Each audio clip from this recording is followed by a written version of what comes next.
I was really prepared, I would have had our theme song playing right now. But anyways, we are live at Malice Domestic again. We are so excited to be back here.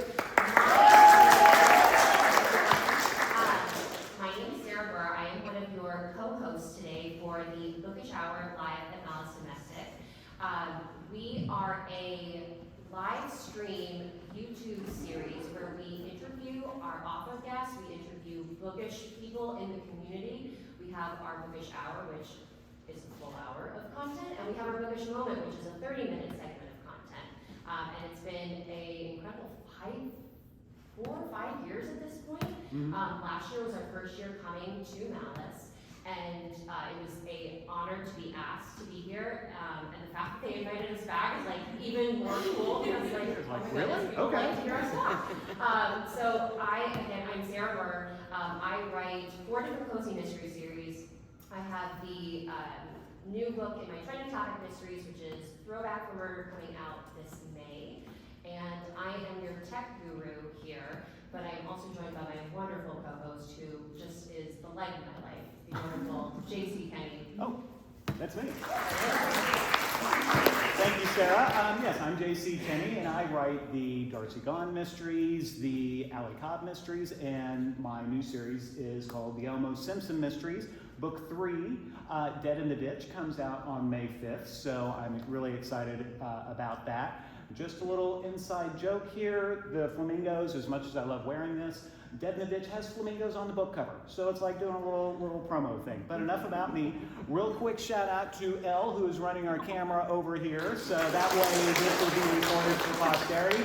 And Sarah, I think it's time to get bookish. My favorite thing to be. And yes, just to let you guys know, we are recording for our YouTube channel so that our wonderful viewers who couldn't be here at Malice Domestic get to be a part of this incredible panel of authors. Yeah. I still can't believe that we get to talk to you guys for the next 45 minutes. I wish it was a full hour, but we're going to have a super fun time. And again, we're just thrilled to have this wonderful group. And JC will begin our introduction. Yeah, I'm going to kick us off with Catriona McPherson, the amazing author of, Scottzilla right here, folks. Number, 7? 7 in Lexi Campbell Mysteries. Catriona was born in Scotland and lived there until 2010, then emigrated to California, where she lives on a Patwin? Ancestral land. A former academic linguist, she now writes full-time. Her multi-award winning and national best-selling work includes the Dandy Gelver Historical Mystery Stories, which is fabulous, I love that.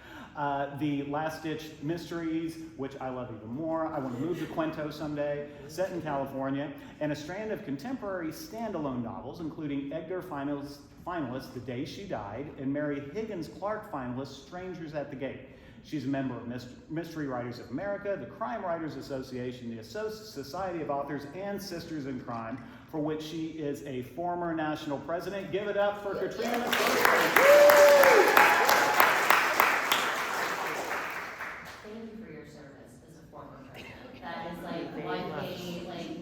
What an incredible organization that has guided so many authors, so thank you. Our next wonderful guest is Susan Elia MacNeal, who is the best-selling author of the Maggie Hope Mystery Series, including the Edgar-nominated Mr. Churchill's Secretary. Susan won the Berry Award and has been nominated for the Edgar, the Cavity, Agatha, Left Coast Crime, the Dillies, and the ITW Thriller Awards. That's quite the lineup. Her novels. It's an honor to be nominated, isn't it? Her novels have been translated into several languages, which I think is like the coolest thing ever. A graduate of Wellesley College and Harvard University's Radcliffe Publishing course, Susan has worked with renowned authors and major publishing houses. Her career spans writing, editing, and freelancing, and Susan lives in Brooklyn with her husband and their son. And last, but very much not least, Elaine Viets, who has written, among other things, Scarlet Death, the Angela Richmond series, has a new book coming out, which we'll talk about in a little bit later. She's written over 30 mysteries in 4 different series, the best-selling Dead End Job series with South Florida PI Helen Hawthorne, the cozy Josie Marcus Mystery Shopper series, and the dark Francesca Bierling Mysteries. She returns to her hard-boiled roots with Angela Richmond Death Investigator series. That's the St. Louis-based series. And for that, Elaine took the Medical Legal Death Investigator training course for forensic professionals at St. Louis University. That's some serious dedication right there, folks. Elaine was director at large for Mystery Writers of America. She's a frequent contributor to Alfred Hitchcock's Mystery Magazine and has won the Anthony, Agatha, and Lefty Awards. So, Elaine Viets, folks. So much amazing experience and knowledge that we get to tap into today. So to get us started, by way of introduction, readers love learning about what makes their favorite authors tick.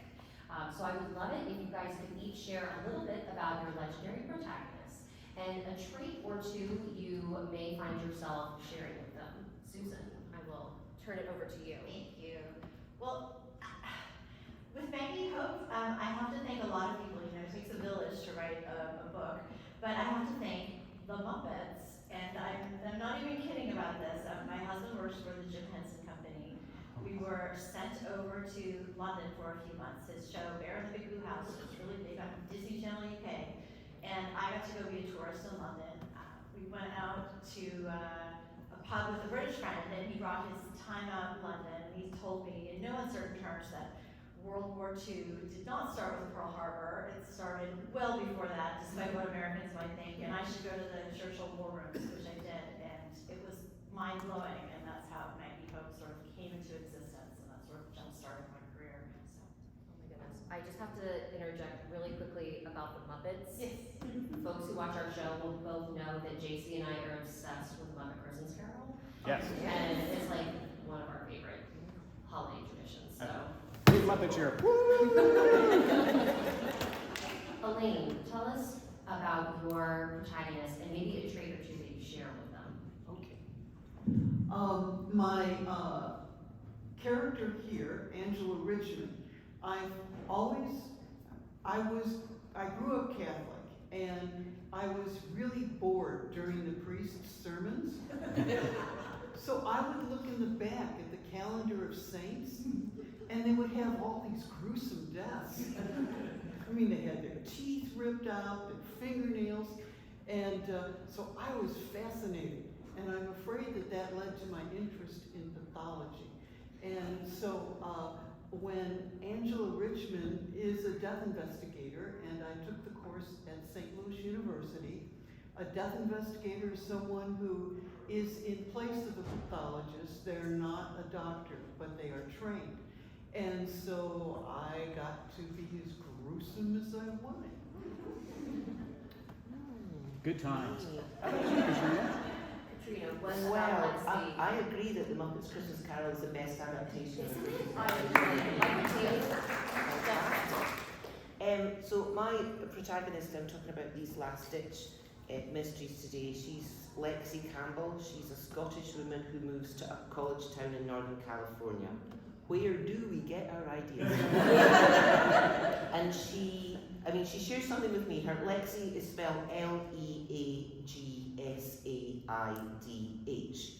which is how you spell Lexi in Scots Gaelic. So she is Katrina with an O dialed up to 11. All my pain is her pain and more. And also, another thing we share is the utter cluelessness about California life.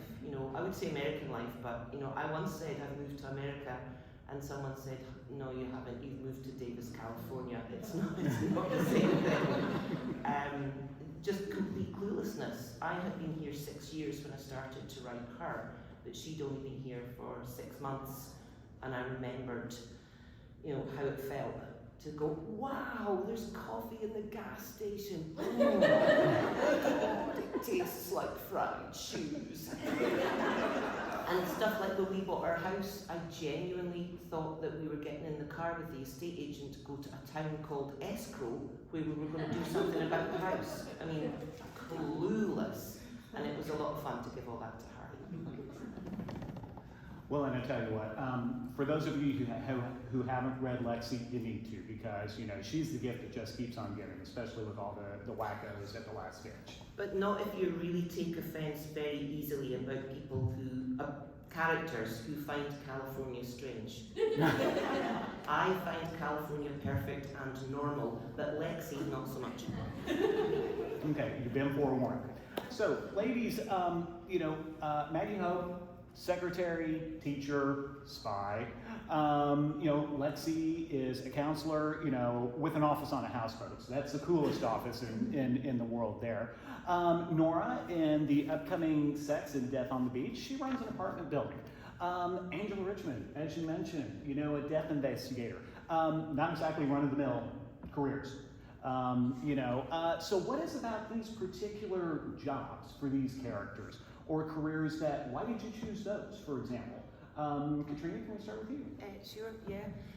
Nothing to do with amateur sleuthing. I chose it because I thought it was the funniest thing for a Scottish person to try and do in California, because we are not great at feelings, either having them or sharing them, very suspicious about all feelings, especially happiness. And Californians have got really high expectations for life, and they're very open about, and I just thought that would be the funniest thing in the world, like some clinically upset Californian coming to get some help, and it's a Scottish person going, oh well, not to worry, things like that. So that's why she's got the job she's got.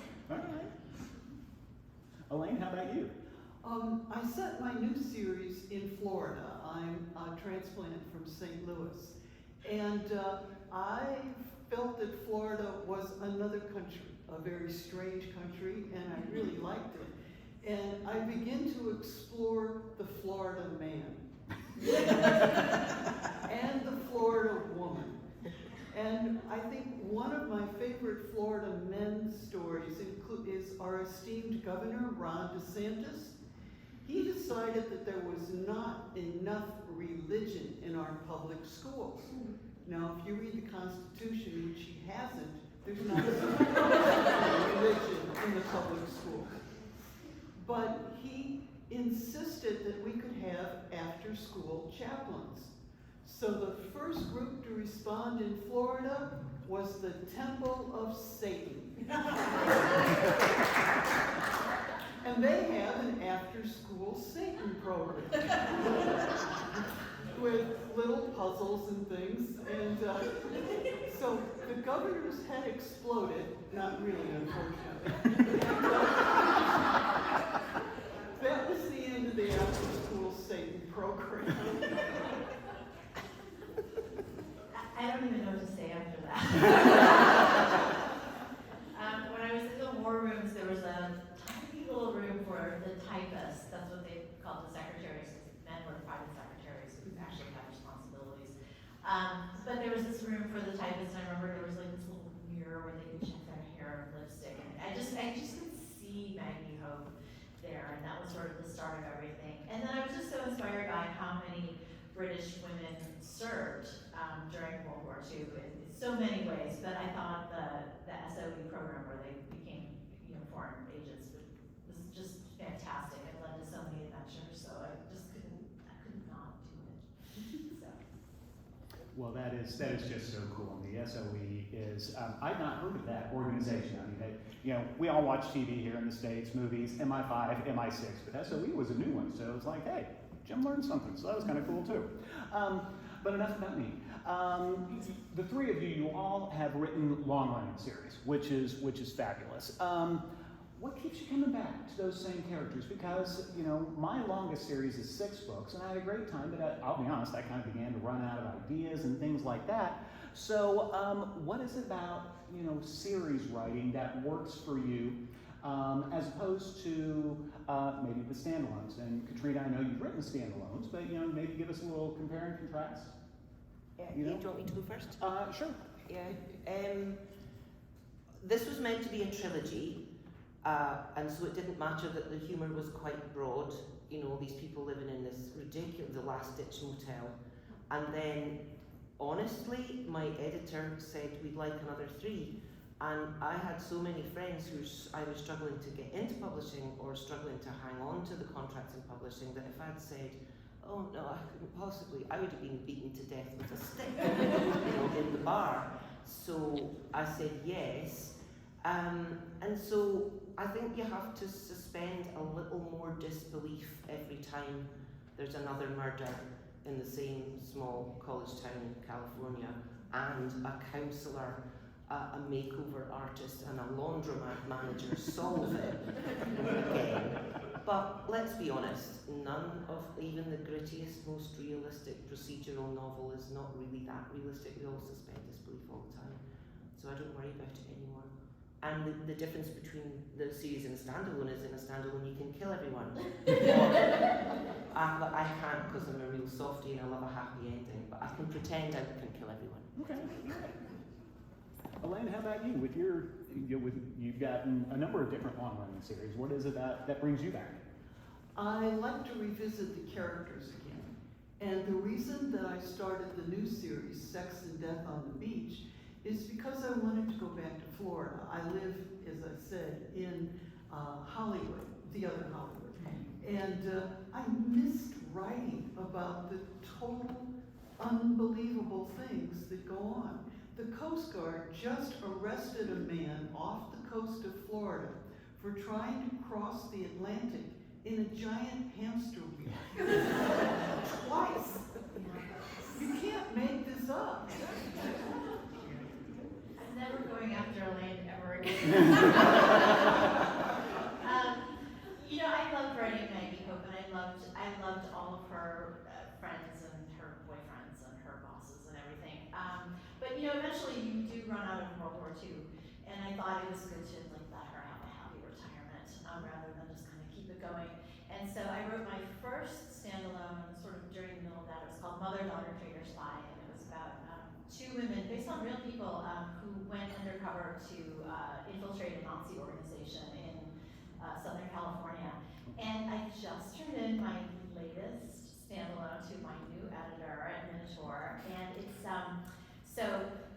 this is the Golden Girls. Picture it, 1966 London, swinging London, and three women reunite. They were SOE spies during World War II. They're now perhaps a little bit older, and they of course stumble upon a murder mystery, and when they go into solving that, they reunite with the daughter, one of their fallen comrades, and they end up solving also a murder mystery that has to do with their mission to Paris. So I was very excited, although it was really weird because I was like, who are you? Like, I don't know you people. Like, I miss my old friends, but eventually you get to become friends with your new characters, and it all works out. So. We are definitely going to circle back to historical figures that are real people in your writing. But first, this is for Catriona about Lexi's wedding. A wedding murder mystery has got to be one of my favorite themes in the genre. And I don't know what it is about like love and murder that just is like, yes, this is all I need in life. But I absolutely love it. So what I want to know is when you think back to book one, and you had kind of alluded to this when you had your three books that you knew that you were going to write. Did you ever think that you would get to this plot line of Lexi walking down the aisle and having it be interrupted by a murder? And where did Lexi start, and how has she grown, and were there any surprises along the way? Well, I mean, we meet her in the first book, Scot Free. It's the 4th of July, and she's on her way to the airport to leave California because she's divorced after 6 months. So she's a marriage counsellor who's divorced after 6 months. She's got one client, and that one client is in jail for murdering her husband. So business is not going very well. And she moves into the Last Ditch, and everyone else in the Last Ditch motel is in couples. So Lexi's really lonely, but I thought that's where the humour was going to be, that she's like, that she's a marriage guidance counsellor who's single, who lives with all these other happy couples. But then this guy popped up. I mean, not like Heathcliff coming through the mist. Just this bird enthusiast with lots of pockets in his shorts and very literal mind, Taylor, who's quite a bit younger than she is, and I'm a pantser, so here we are. But the wedding plot, it's just, they're so ridiculous, aren't they? And people, Lexi's she's quite sanguine and she's quite, hard to rile, and she's quite practical about things, and I thought it would be funny if she just turned into an absolute monster about her wedding. So we meet her on her wedding day, so we left her at the end of the last book, kind of sarcastic and laid back, and we meet her at her wedding, the biggest bridezilla that was ever born. So there's a string of fairy lights that have been ripped down and used to strangle the celebrant, who's now dead. And Lexi's really annoyed because she ordered daisy-style flower-backed fairy lights. And these things have got 3 petals, which makes them orchids. And that's what's bothering her.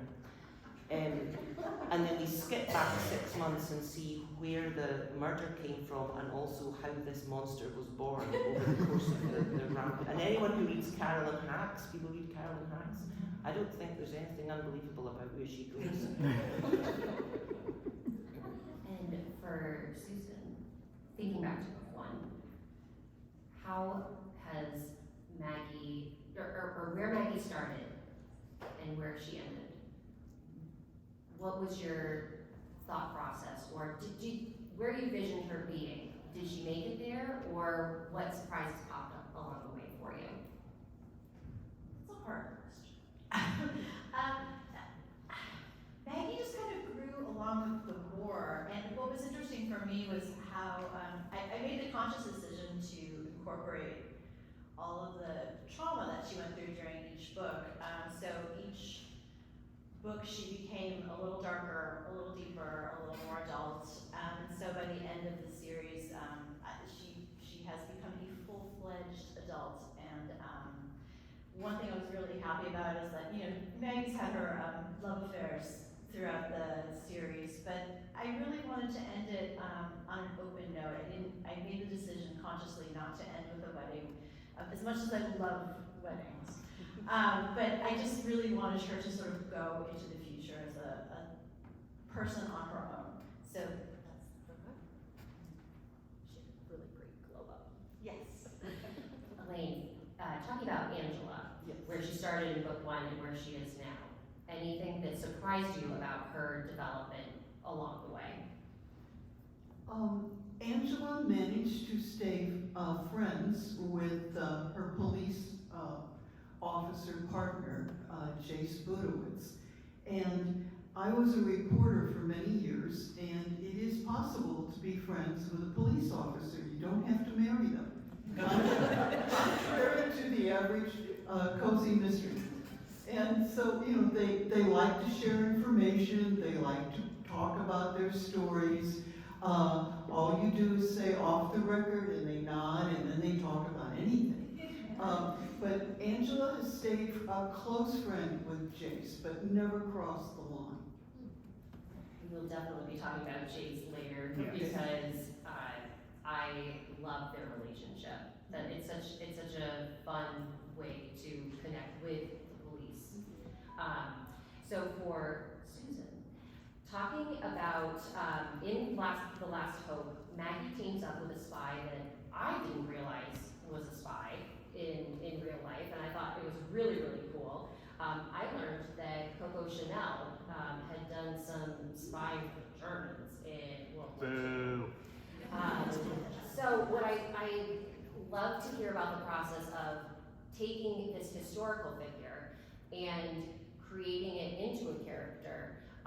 Was it something that you had always kind of had at the back of your mind? Was it something that popped up? Because when I read that, I was like, oh God, I can't believe that is real. And then being rooted in reality, that's one of the things I love about historical fiction, is that we get to kind of uncover all of these secrets. Well, I was able to write about Coco Chanel in The Paris Spy, which is book 5, and I wanted to bring her back because, as you said, Coco Chanel was an actual Nazi, and it wasn't just that she was in Paris during, while France was occupied. She had a lover who was very high up in Nazi intelligence, and she also had her own code name, which was Westminster, which was one of her former lovers, and the mission that she went on was called Modelhood, which is model hat, which is a reference to her career as a designer. And she did this mission in Madrid, Spain, and I already had a plot line going to Madrid with an intersection with a German nuclear physicist. And so it just seemed like a great way to like bring her back and actually make her mission very real. And her mission, it was always kind of sketchy and quite frankly kind of odd. But it was basically, she was asked to try to negotiate a separate peace with Winston Churchill, with some of the Germans, the Nazis, who were not fans of Hitler anymore, and they were trying to like sort of weasel their way out of like a true non-conditional surrender. So I just thought that was like a fun way to go about doing that. Plus we get to go to Madrid, which I have to say was like the most amazing city to visit. So Love research that it gets to bring, you get to go on these fabulous journeys. For Elaine and Catriona, have there been real people that have ended up in your books, maybe not by like a historical figure, but really someone that's come across you in your lifetime that you're like, you know what, you deserve to be in this book, and maybe are the one that gets killed off or is a suspect or anything? Do you take people that you meet in real life and bring them into your pages? Sort of.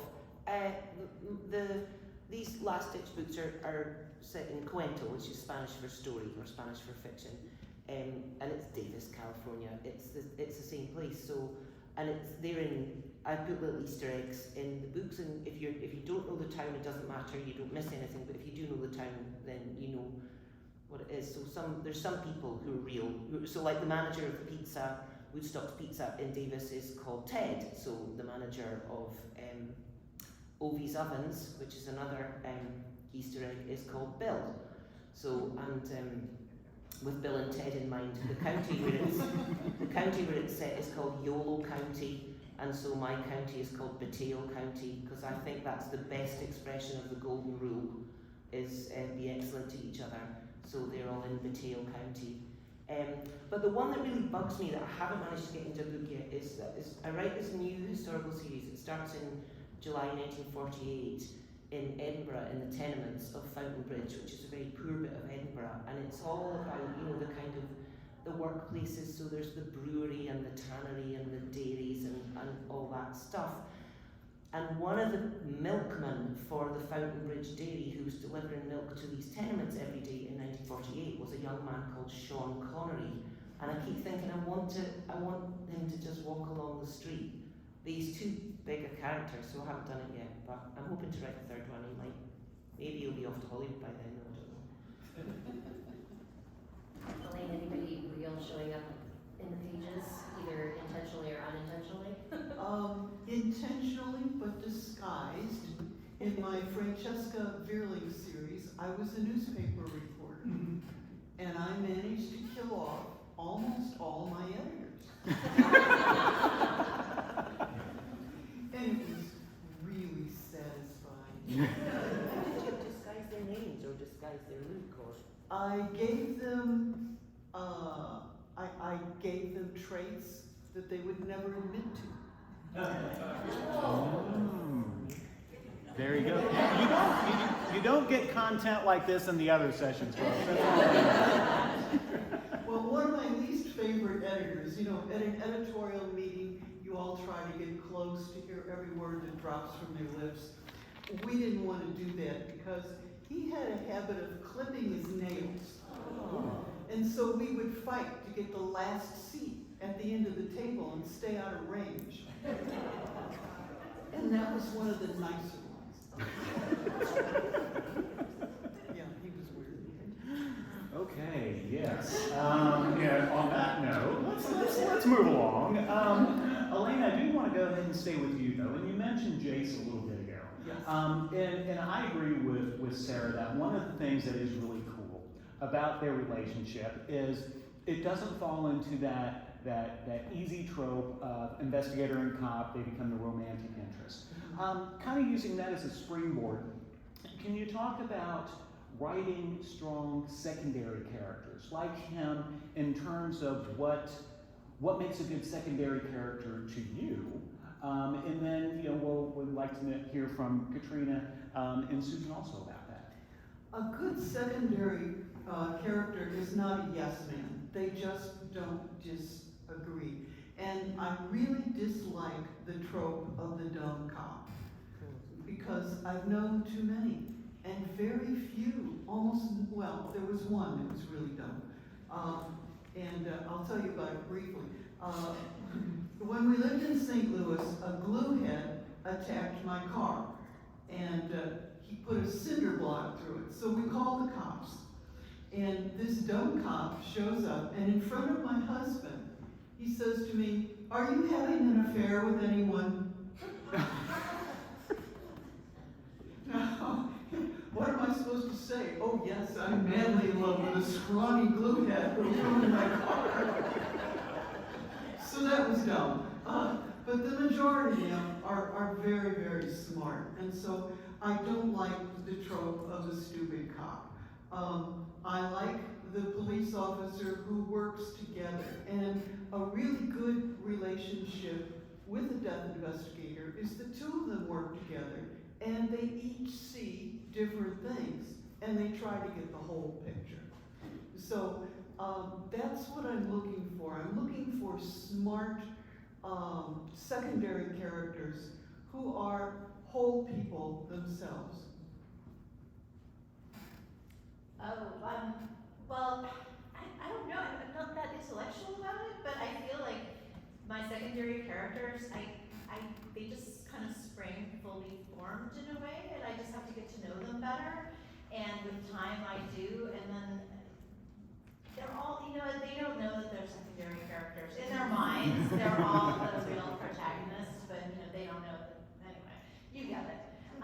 Yeah, so I think that's what makes the secondary character really good is like they're the protagonist in their own mind. Catriona, how about you? Yeah, well, this is definitely me. You asked this is a question from a while ago, but this is why I'm quite happy that my trilogy is going to be at least 9 books long, and I'm going to try for 12. And it's this found family of last ditch motel residents who were never supposed to, because I thought I was being clever, and that's never true. I thought if it's in a motel, then there'll be a transient population and there'll be new people every time, and that'll be fun to write.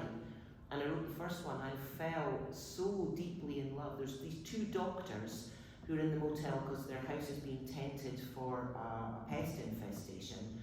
And there was another couple who were just on the road. They were just on a road trip to Oregon. And and then there were 2 permanent residents. So for the doctors, no, I'll start with the other ones. The two that were on the road, I made one of them the manager of the motel, and one of them runs the attached laundromat. It's not a swanky place. And I made the 2 doctors. One of them is on permanent sick leave with a serious mental health disorder. He's got kleptoparasitosis, which means that he imagines insects everywhere, and he's terrified all the time. You don't even have to be real. I mean, and I don't play that for laughs because it's a severe condition. But then I made the laundromat manager a germaphobe, so she keeps the place place clean enough for him. And she's got a cousin in Costa Rica that sends her insecticide that's so good that it's not only illegal in California, it's also illegal in Nevada, because it just kills everything. So that's how I got these 4 people. 2 of them own the motel, 2 of them, one of them's too scared to move out and the other one loves him. And the other 2, unfortunately, one of them is an undocumented single parent who might well live in a motel permanently, and that her partner is a college student who was bullied out of his dorm room, so they moved into the motel. That could happen, but they found this little family as well. And am I answering the question? Okay. So it's this found family of this little band of misfits. That's what keeps me coming back. Which is a perfect dovetail into my next question, which talks about community and the supporting characters. And, because like Catriona, you've got the Last Ditch group, and I just love them to death. Susan, especially this group here, we got, spoiler alert here, not really. To get into the apartment building, that is the center of this book. You have to be either a Florida man or a Florida woman, and you are judged by the owner of the apartment building about whether or not you're going to get in. So that gives you an idea of what kind of people are there. And then, Susan, Maggie's friends. You've got so many different unique people with different backgrounds. And I guess what I'd kind of like to talk about a little bit is coming up with those. So Susan, maybe it's like, okay, we understand Maggie, but then you've given us so many amazing ones, including your dad, it's like every time I read another book, it's like, well, I did not expect that about your dad. Can you talk a little bit about your process for what you're looking for in these supporting characters? Sure. Well, during the Blitz in London, housing was at a premium, so you had people becoming roommates. And you had young women, for the first time, living away from home without being married. So it was a great opportunity for people to mix and mingle. And when I put together the original sort of cast, I really wanted them to be very, very different. So you have Maggie, who's sort of an intellectual American from Boston. But then you have her friend David, who is very upper class, but also Jewish and not known to everybody, also gay. You have his friend John, who is sort of a more typical upper class aristocrat. You have Sarah, who's a ballet dancer, and she is working class, and she's from Liverpool. And then you have Charlotte, who goes by the nickname Chuck, who is Irish, and she brings a bit of an Irish sensibility to this bunch of Brits. So it doesn't, maybe if you saw a photograph of them, they wouldn't look so diverse, but they kind of really are, so. And Elaine, how about you? A lot of my Florida men and women who live in the apartment building, which is called the Floridora, by the way. And I don't know if you're familiar with the Floridora, but it was a hit musical of the turn of the century. And critics called it the most uncompromisingly filthy play to hit the stages. Now, these were women wearing picture hats, long skirts, black gloves, but they did not wear pink tights. They wore flesh-colored. Ooh, scandalous. Extremely scandalous. And so my character's grandmother is a Floridora girl. And she got married at 16 to a millionaire, and he died a year later from an accident involving a champagne bottle and a chandelier. And so she moved to South Florida to build the Floridora. And so the characters, one of them is Billy the Banana Bandit, and he's sort of based on a real Florida person, in that Billy held up a convenience store using a banana. And then we also had, and by the way, that was true. The guy didn't get any money. And no one was hurt. I also have someone who works there, and he's a man who's from Colombia, and he's an immigrant. And the side of immigration that's often forgotten about, he's a legal immigrant, is the tragedy, even among the legal people. And he's from Colombia, he was a judge, and his entire family was killed during the drug wars. And so he gives up his career, he moves to the United States, and he becomes a handyman. And he never again practices law. But because of the working situation in Florida, many of these people are from Colombia, Guatemala, and all of the countries that are denigrated. And they never talk about it, but they have left terrible tragedies behind.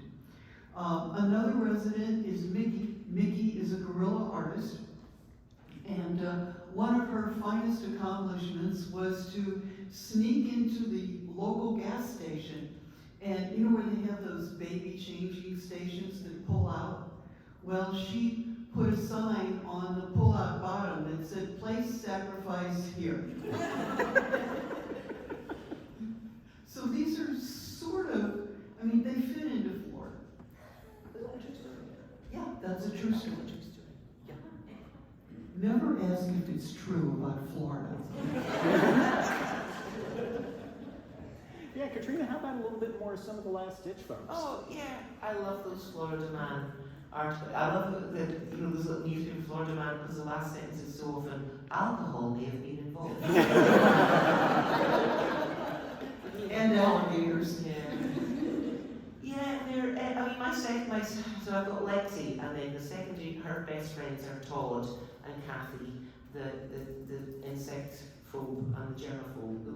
Those three make up the trinity that do the investigations. But they've got secondary characters because Todd's got his husband Roger, who's still a doctor, who works in the paediatric HDU, and I describe him as he's 6'3" of saves babies.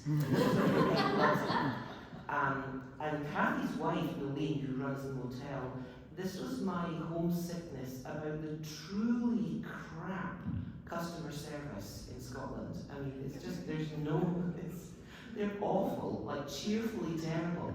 So I made Nolene pretty much she adores Kathy and she likes Diego and Hero, the little kids. She's fond of them. But apart from that, she's got no time for anyone. And I find grumpy people adorable and really funny. Jeff Cohen is not here this weekend, but do people here know Jeff Cohen? And he's the kindest man in the world. He'd do anything for you, but he's always in a bad mood, and it's hilarious. So I thoroughly recommend any of his. I think his first Ukulele of Death is in the book room. It's about Ken and Fran Stein. Think about that. Slightly superhuman detectives in New Jersey. So Nolene is not Jeff. Honest. But she does have that kind of relentlessly misanthropic bad mood every single day. She's just really fed up about something. She makes me laugh. And in case you all didn't notice, we love laughing up here. So, the more laughter, the better. We don't have much more time, so we're going to open up to the floor. Anybody got any questions for this fabulous panel, while you're deciding?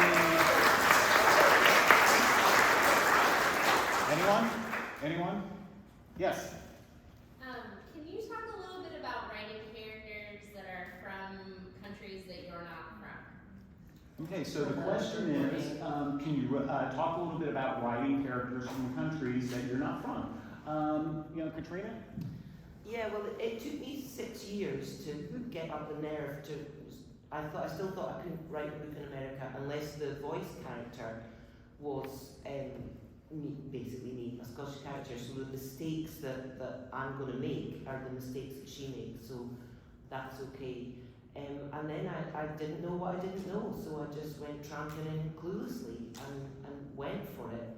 And then got really scared when I sent it out, to people to read. But I haven't actually had any Scottish word, opprobrium, I suppose, back about they're mostly American, one's Mexican American, one's Mexican, one's African American. I haven't had any, negative feedback about how I handled that. I've had negative feedback about lots of other things. You punch up, they complain down, everybody's happy. Doesn't matter. I do the same thing. I have an American character in London who goes to various countries, but we see everything through her eyes. So she gets to sort of have her take, which is kind of like what my take would be.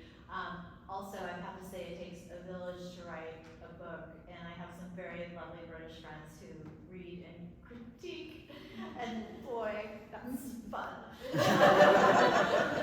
But yes, they're very, very honest, blunt critique, so I feel pretty confident going on with my British characters. And Catriona mentioned punch up, and that really is my motto for writing humor. The top hat invites the snowball.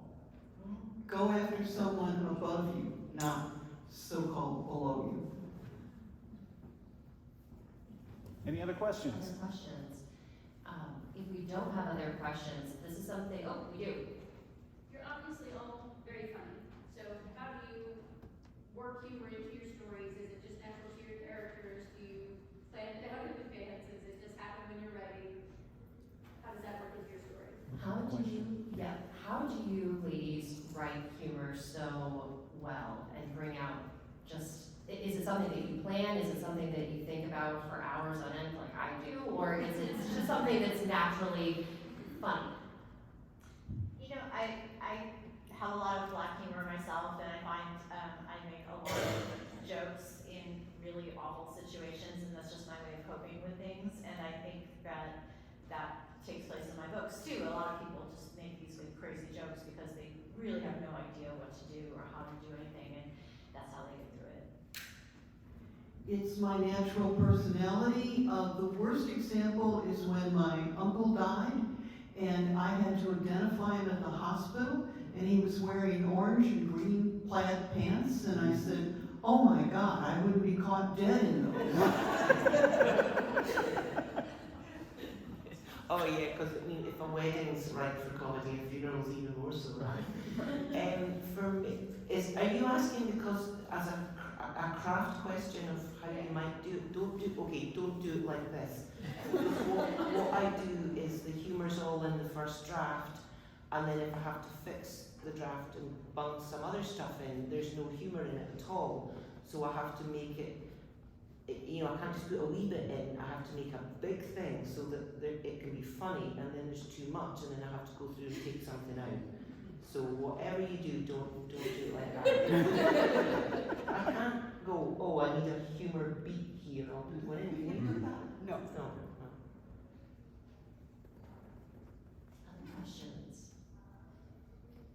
All right, really quickly, this is something that we didn't prepare you guys for, so I apologize. But one thing that we do on our show that our viewers really love is they love to hear recommendations of what are you reading, what are you watching, listening to, podcasts, audiobooks, anything. Anything that you have to share with us that we should put on our to watch or to read, all those lists that we deal with. I just was asked to read The Girl in the Green Dress by Mariah Fredericks, who's actually here at Malice, and it was fantastic. It has to do with Zelda Fitzgerald and F. Scott Fitzgerald and The Great Green Light of Gatsby. It's just fantastic. And in terms of television,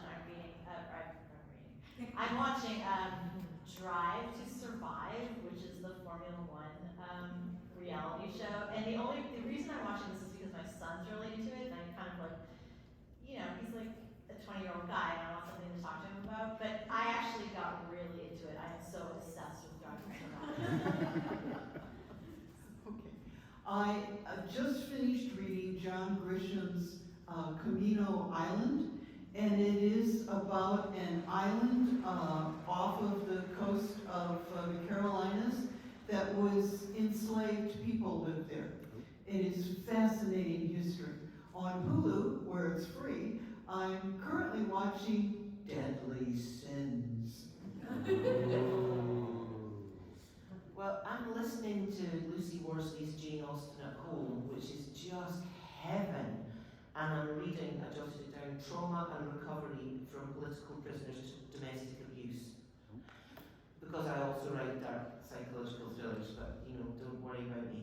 But also, if you don't need to read that, maybe don't. And I'm watching The Residence on Netflix, and I'm enjoying it, except they've got her bird watching at night. She's looking out into the pitch black going, oh, there's a meadowlark. It's really bothering me. Apart from that, I enjoy it very much. So many good recommendations. Yes, you know, our time is up, folks. Thank you all for joining us. Thank these fabulous